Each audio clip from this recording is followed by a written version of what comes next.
We are halfway through the qualification of Storm Lucky Larsen Masters. What are your insights? Well, I actually, so far, I'm pretty happy. I mean, me and Kristijonas were standing out in the lanes after we chose the pattern and said we're hoping for multiple angles, multiple equipment and multiple styles. I think we have pretty much everything up there. There's some lefties, there's some two-handers, there's some urethane, there's some reactive. There's even me, which I'm happy about. But no, everything goes well, and we also had more people signing up than we had just before, so things are looking good at the moment. And talking about bowling balls, because we are here in Proshop, what balls are working the best at the moment? Yeah, I mean, for myself, I used the new IQ 78 for 2 games, and then I went straight on to one of my favorites. It's not the newest, but the reality check was really good for me. And on practice, I was 50-50 on going urethane or actually my own the Lucky Larsen ball from last year.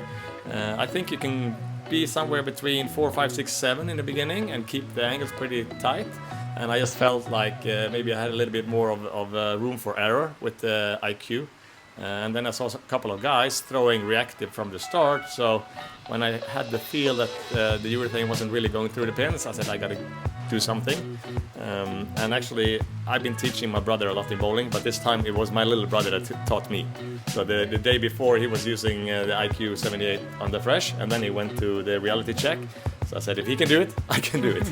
And it worked really good for me. So I think balls that you can control the pocket is good in the beginning. And then when the patterns stretch out a little bit, you need something that has a little bit more motion. And probably the asymmetrical balls, that not the strongest ones, but some half clean or cleaner asymmetrical balls is pretty good, I think, after a couple of games.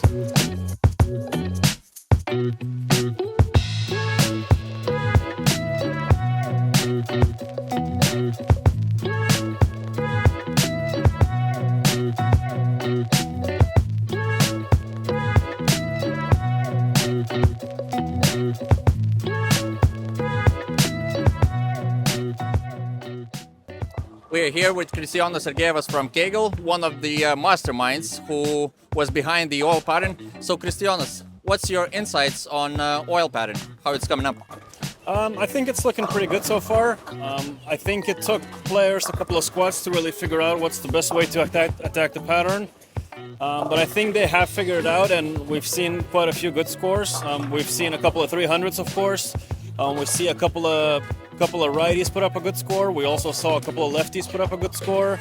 I think there's a couple of ways to attack the pattern, which I think that's what we were looking for when we were designing the pattern. So I think it's looking pretty good so far. In your opinion and in your eyes, what kind of strategy is working best for the players right now? I think it's really important how the whole squad is playing them lanes, especially in the beginning. I think it's really important to really develop the pattern a little bit in practice and maybe game 1.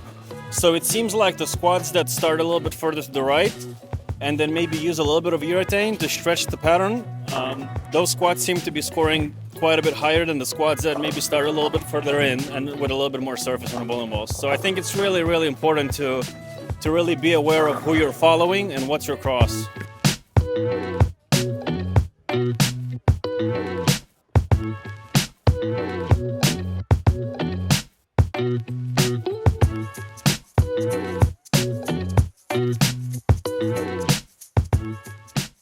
Karl, you've been swamped with work not only on the lanes when playing, but on drilling balls right here. So can you share with viewers what kind of balls are players using right now? What are the most popular ones and what it does on the lanes? I would say that probably urethane is the most sold ball now and even the most used one. After that, I would say it's like a big asim, solid, or like a hybrid one, would I would say is the ball that rolls down the lane the most. As a Pro Shop owner, maybe you can share, is it big difference between old bowling ball and a new one? Yes, there is. When the ball is brand new, it's always gonna hook a little bit more, and it's gonna knock down the 10 pin an extra time. When the competition you face here is so high, you kind of need it, because all the top players have brand new balls, and if you want to have a chance to beat them, you need new equipment. So It looks like a lot of people are coming in to drill a new ball. Is there enough in stock of bowling balls, those popular ones that strikes over here? Not yesterday, but I got a lot of balls today. So far now we have bowling balls in stock with Eurotank. So yeah, so far we're good.